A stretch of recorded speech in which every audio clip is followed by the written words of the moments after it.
Welcome to Fly on the Wall podcast. I'm your host, Chris Sonksen, CEO and founder of Church Boom. Here you get to sit in on a live coaching session as I coach pastors through the ministry challenges we all face. If you find this podcast helpful, please make sure to like, subscribe, and share. Hey, today we are talking with my good friend RJ. He's got an incredible church that he has planted, and they are doing an amazing job. And we're talking about the different challenges at different phases. Every time you get to a phase in the church or a growth in the church, there's new challenges. So what are those challenges at the different phases, and how do you deal with them? It's a great conversation. Hope you enjoy it. Let's check it out. Let's jump into it today. And man, how can I serve you? And tell me what's on your mind. How can I help? Cool. Well, just a few questions regarding kind of church planting and starting a church the right way. I was in a session that you did on Church Boom about unity and unified church staff rowing the same direction. And boy, it was so good. I've never heard it put that way. And I'm navigating some unity things amongst our team, some top tier leaders, people that maybe have different methods that they want to run with. But kind of building a unified leadership team and staff. And we also want to row in a way that we grow and a way that is sustainable. And so those are kind of the areas that we've looked in, and you can dive in how you see fit, but just with unity, growth, and sustainability that doesn't wear people out in that portable setting. Yeah, absolutely. So let's talk about the unity for a little bit. Let's first talk about that, and then we'll revisit some of the other words and things that you want to talk about. Have you experienced anything? Obviously I don't want to give names, but have you experienced any lack of unity? Have you experienced where you guys weren't moving in the same direction? Have you had that experience before?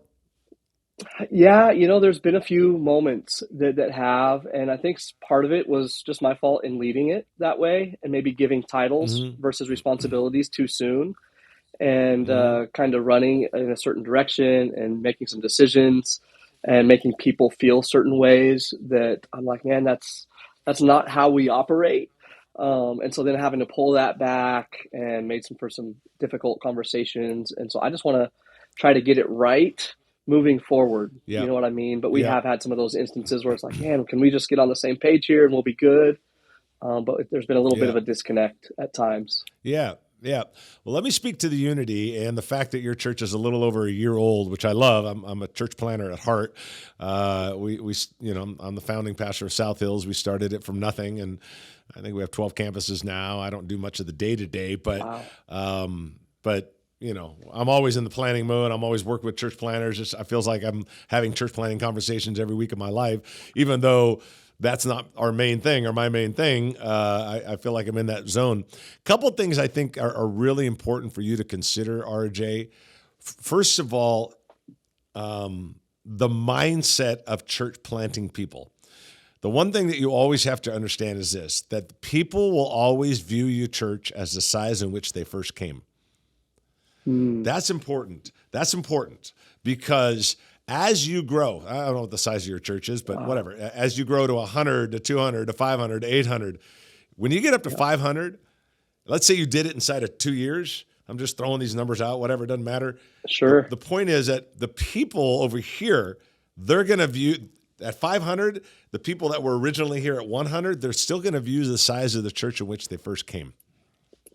So that's going to create a tension that you're not expecting. It's going to be a tension that is going to be along the lines of, it's not the same. We don't have access to the pastor like we used to. Now we're at 2 services. I never see Sue and Joe anymore or whatever. It's just because they're going to view the size in which they first came. There's one thing that you have got to keep in mind, because that will end up ultimately creating possibly disunity, because they'll be frustrated, they'll be irritated because the church isn't the size in which they first came. So people will always view the size of the church in which they first came. Secondly is, anytime in church planning, you're running through 3 phases. You're going from golf to basketball to football. If you play golf, everybody gets to take a swing. You play basketball, not everybody gets to take a swing, and sometimes you get the ball and sometimes you don't. Football, You're not even on the field half the time. If you're on the offense or defense, you're literally not on the field half the time. Everything changes in the sports. Now let's move over to church. Hey, we're church planners. Everybody gets to swing the club. The bigger we get, 200, 300, 400, it's like, well, now we're basketball. We want the star to be out there, and then you can come in over here, but you don't get the ball as much as you used to because this guy's a little bit better at worship, and this person's better at children's, and we're gonna utilize them more than we utilize you, and that is so hard for them to adjust. And then when you start getting into 1,000, 2,000, 3,000, now you're moving into special teams like football, offense, defense. They don't even talk to each other. I mean, offense doesn't talk to special teams, and special teams doesn't talk to the kickoff team. I mean, they don't even talk to each other. I mean, not in a bad way. It's just like it's so big and it's so defined. And that happens in church planning. So what you're going to experience is, we're a golf team, man. Hey, RJ, we all get to swing the club. We all get to hit. It doesn't matter how good we are. Just give me the club and let's go. Yeah, that's going to change. And when that changes, that's when the tension comes in. And I always liken it to Joseph's brothers in the Bible. When Joseph had the dream, goes and tells his dream to the brothers, and the brothers get all mad and sell him into slavery and blah, blah, blah, the whole story. Here's the thing is, I don't think that the brothers had a problem with the dream. They had a problem with their position in the dream. That was the problem. That's good. The problem wasn't the dream. The problem was the position. Man, that's good. So when you move from golfing to basketball, I don't have a problem we're going there. I have a problem with my new position in this team. And that's where you're going to have to be mindful of that unity issue, because for you, it's going to show up in, we're starting to grow this way. And as we grow this way, they're going to start having a problem, not with the dream. They're going to start having a problem with their position in the dream, because it's going to change. And that's where the tension's going to show up. So that is, as a church planner, that is what I would put towards you to start to think about. There's not a lot to do about it, as much as being extremely mindful of it. And if there is something to do about it, it would be to bring that on a regular basis in a very strategic way to your team all the time. Hey guys, as we grow, positions will change. As we grow, you might be asked to do this and less of that. When we grow, we're going to want the best doing certain things. And you may or may not be the best, and we need to be okay with that. Go ahead and prepare them now. Not all of them will hear you, but go ahead and prepare them now and let them know that at our church, I'm speaking as if I'm you, at our church, we are fast, fluid, and flexible. Fast, fluid, and flexible. And so love it. If in a year from now, it's like you're not in this position, you're in this position now, we need to be okay with that. And start laying the groundwork now, because I'm telling you it's coming, because you're moving from golf to basketball. Does that help with the unity? Incredible. Yeah. No, that's very helpful. I think even just planning some of those things now is great. I've never heard that analogy before put that way, but it makes perfect sense. And we're kind of in that season of moving from golf to basketball. We're right at the edge of breaking through 200, kind of right around that size, adding a lot of people to teams, just trying to figure out those positions. And some people haven't necessarily liked it, but spot on. No. Yeah, absolutely. Well, good. Awesome. So what else part of those questions, like you had asked me a question, there was kind of 3 or 4 different words in there. We talked a little bit about unity. Give me some more. Unity. The next one is just kind of growth. I want to have the growth mindset. We're here to reach people, lives changed, souls saved. We say it every week, but just maybe structures for growth, engines for growth. I mean, as a planter who now has 12 campuses, unreal. Would just love to hear some nuggets of growth that you've navigated over your years. Yeah. Well, and I've talked about it a little bit here on these podcasts, but I think it's always worth repeating. We talked about managing growth from the mindset of your team. because, again, they're always going to view it as the size in which they first came. I'm telling you, one of these days, 6 weeks from now, 6 months from now, someone's going to say something and you're going to be like, it's happening exactly what Chris said. They're viewing the size of the church in the first game. I'm telling you, it'll happen, and it'll create tension. But as you're growing, you got to, I think, a couple things. One, from a culture standpoint, you always got to remind the people, hey, we're about growth, we're about developing, we're about reaching people, lost people matter to God, all that stuff. The way that I see people make the jump from 2 to 4 or 5, like right now I'm working with a church, we do executive coaching with them. We've bumped them from about 3 to 5 in the last 8-9 months. They're just flying right now. One of the things that one of my opinions is that they were really good on the front half of the strategy. Like they had a really strong guest flow. And just a little side note, you should be averaging 5 first-time guests for every 100 adults per Sunday. Wow. So if your church is 200, you should have 10 first-time guests. If you're 300, you should have 15 first-time guests. 5 and above helps you grow. When you start dropping below 5, you have a hard time keeping up with attrition. So that's good. You need to know that number. So when someone says, man, we're not growing, first thing I ask is, okay, how many guests are we averaging? Now, if they say, let's say their church is running, 200, like you, 200. So let's call it 200 adults because you're pairing adults to adults. And you're probably counting kids in that 200. That's fine. But let's say you have 200 adults right now. It's an even number. It's easier math. So if someone says to me, we're averaging 200 adults and about 3 to 4 first-time guests per Sunday. Well, that's why they're not growing. They want to be able to keep up with attrition. Eventually, it'll start going down the other way. Now, if they say to me, we're averaging about 10 to 12 first-time guests every Sunday, I'm like, okay, the problem isn't the guests. So you have one issue on guests. You have the backside, which is what I call the speed of engagement. You have to have the speed of engagement as well. So, okay, we got enough first-time guests. We're hitting the ratios that we need to hit. But what you're not hitting is the speed of engagement. Speed of engagement is how long is it taking to get someone plugged into the life of the church? Got it. That's what you're looking at. So the average person's taking about 5 to 6 months to get involved in a church, groups, usher, be a greeter, whatever. You want to get that down to 2 to 3 months. So you want to say, okay, these people are coming. What is that 1 or 2 steps? Are we moving them along quicker? I'm not talking about being in leadership, but we want to get their foot into the cement of your church quicker. And if they get their foot into the cement of the church, the chances are that they'll stay around. 20 years ago, people wanted to believe before they belong. Now they want to belong before they believe. And so you want them to say, man, you belong to this church. You're part of this church. So, hey, I've only been here 8 times and I'm already a greeter twice a month. Great. That's what we want. We want them into the life of the church. They're much more, much more likely to stay. Statistically, I don't know if you know this or not, but it's crazy. You give this to your team. Let's say a person comes to their church, likes it, whatever. 2 or 3 months later, they sign up, they become a greeter, and they're faithful to be a greeter for twice a month or whatever. Yeah. But they're involved. They are statistically 500, bro. 500 times more likely to stay in your church. 500%. Wow.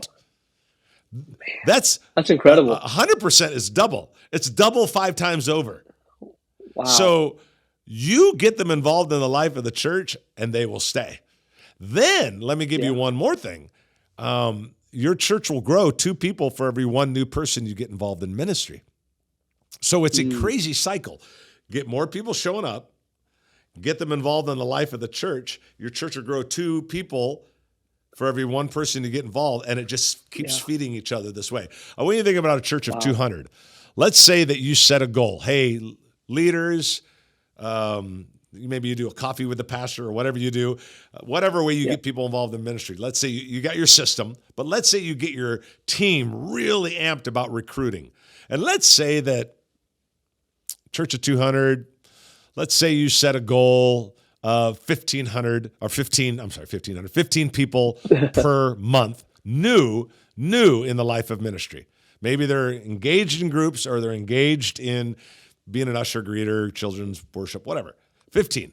Yeah. You're like, okay, I think we can do 15. I mean, between the 5-6 key leaders we have here, plus our system, coffee with the pastor, whatever you do, we can do 15. Okay, I want you to think for a moment, RJ. 15 times 12. So 15 times 10 is 150. Add 30 more to that. That's 180.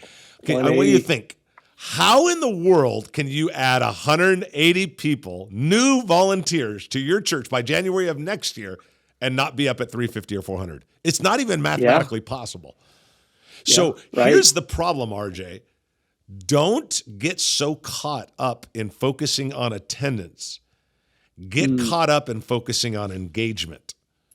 That's good. Because engagement is the activity that will lead you to attendance. Attendance is just the result. Engagement is the activity. If you go to your team tonight, you have a meeting with your team tonight, and you're like, we want to be 300 by the end of the year, or whatever you say, what are they actually going to do about it? Nothing. Yeah. Right? Right. But if you say, you know what, every 90 days we're going to get 45 new people involved in ministry. You're going to get 5, you're going to get 5, you're going to get 5, you're going to get 5, I'm going to get 5, we're going to get 45 new people involved in ministry. Now you can hold them accountable to that. Everybody can measure that. It's an activity. Yeah. And then you guys can keep track of it. And then when that 3 months is up, you do it again. And when that 3 months is up, you do another 90-day run. You do another 90-day run. By the end of the year, you're sitting there just going, we got 180 new people involved in ministry. Your church will not be 200 anymore. It'll probably be 350. Right. Yeah. It'll be that fast. Focus on activity. That's engagement. Don't focus on the result, attendance. That's not that. So you're focusing on the result. No one can do anything about that. Focus on the activity that will get you the result. Does that help? Love that. Oh, that's super helpful. Yeah. Yeah, you're spot on. Good. I mean, with engagement and getting people plugged in and involved, and even the stat of the amount of first-time guests that need to be coming every week. I never heard that before. That's really good. I mean, that's great to know. Good. I know already that we're not hitting it, and so I'm like, that's probably part of the problem. Well, now you know what you got to hit. So what else was built inside it? I think you had one more thought, or it felt like there was the another last question thought was just kind of in sustainability. In the portable setting, we have grown over the past year, but there's a group of people that have carried a lot of weight for quite a while. And it's a lot of work, right? Set up, tear down. We have some people that are there 7 a.m. to about 1 p.m. on Sundays. And so I just want to build a team that lasts. And we do have different rotations and teams of people that do different things. But just any thoughts in a portable setting, people working really hard, especially a few people working really hard. Yeah, absolutely. So, there's no getting around the fact that, there's some people that just live and die for tearing down and setting up. They're good at it, or they love the hands-on work. They're not meant to be greeters. They're more like tear down and set up people, and I get that. And you can get weary, but the reality is you can get weary in almost any area of ministry. And they're like, man, I've been, let's say you had your own building, you had 500 people. That worship guitar player has been playing guitar for the last 5 years for your church. And get weary no matter what you do. So here's one thing that I always teach, and I encourage you to think about yourself, is people don't like to work unless they get paid. That's pretty obvious.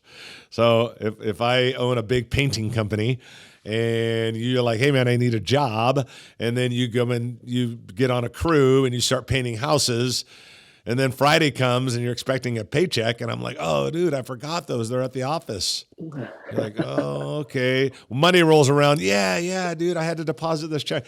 Like, you're only going to let that go maybe one more week. And if you don't get paid, you're going to be like, this guy's a flake. I'm not working for him. You're not going to let it go for years. You're not even going to let it go for months, maybe a week, maybe a week and a half, 2 weeks. I don't know, but you're not going to let it go forever. Why? Because you want to get paid, right? Yeah. Okay, now let's move over to the church. The guys that are setting up and tearing down, leading worship every week, whatever the job is, they want to get paid too. The difference is, in the volunteer world, you don't get paid with money, you get paid with fruit. So fruit being the reward of what we do matters.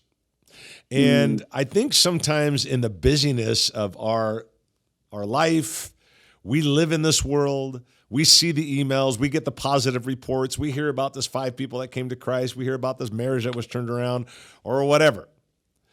They don't hear all that. And if we don't make a special, if we don't take time to show them the fruit, if we don't take time to celebrate, if we don't create regularity and rhythm of when we are celebrating and pointing out and helping them connect the dots on a regular basis in multiple ways. That could be on Sunday morning in your huddle. That could be, midweek 2-minute update from Pastor Arjay, thanking them for serving. Hey, I just read an email about a family's marriage that was turned around. You guys, when you were setting up the speaker last week, you made that happen. When you were holding that baby last week, you made that happen. That is the one way that I would focus on, is to be incredibly mindful of how do I make sure that that they're getting paid through the fruit, because they're not going to get paid through money. They're going to get paid through fruit. And if you don't give them the fruit on a weekly basis, then it's if you're not paying them. And if you're not paying them, they don't want to work anymore. So good. I love it. So I love that. Build the regularity. We always do that in our huddles, but think about how else can I do that? Do I do a once every other month volunteer meeting? Do I do a midweek 2-minute update? Little video from Pastor Arjay, 60 seconds with Pastor Arjay, or something like that. How do I make sure that fruit is, that they're getting paid constantly? We got to make sure they're getting paid all the time. It's just they get paid differently. Yeah. So that's what I would do. Otherwise, they're going to get burned out. They're definitely going to get burned out. They're going to get burned out because they don't get paid, just like the painting the house scenario. So I love that. Make sure, create the rhythm. Create cool little things. Like I do it in the huddle. I do it once a month in an email, but I do a little thing called 60 Seconds with RJ, or whatever. I'm going to create this. Every month they're going to hear celebrations and create it. Because I think we have good intentions, but good intentions aren't good enough. We have to have the calendar that makes a rhythm to, okay, they hear it on Sunday, Wednesday, then once a month email. Sunday, Wednesday, Sunday, Wednesday, Sunday, Wednesday, and then the next month we come all together and we have a big celebration. There's a rhythm of when they're hearing about the celebrations, which is ultimately means there's a rhythm of how they're getting paid. Love it. So anyway, that's so good. That good? Yeah. Love awesome. it. Hey, awesome, man. Leadership. Well, dude, man, you've been awesome. Brilliant. Thank you so much. Well, awesome, man. Yeah. Was it helpful today for you? Very much. Yeah. Very helpful. That was spot on. Good. Well, man, hey, RJ, thanks for being on today, man. Thanks for checking out the podcast. I encourage you to check it out. It comes out every Wednesday, but thanks for being on this one today, man, and hope you found it helpful, and we'll talk soon. Yep. Appreciate it. Thank you. All right. Thank you for tuning in to the Fly on the Wall podcast. We hope today's episode provided you with some practical steps to lead your church to the next level. If you found this episode helpful, take a moment to leave us a review and share it with others. Remember, when the pastor grows, the church grows, and we grow pastors. We love you. We're your raving fans, and we are cheering you on. See you next week.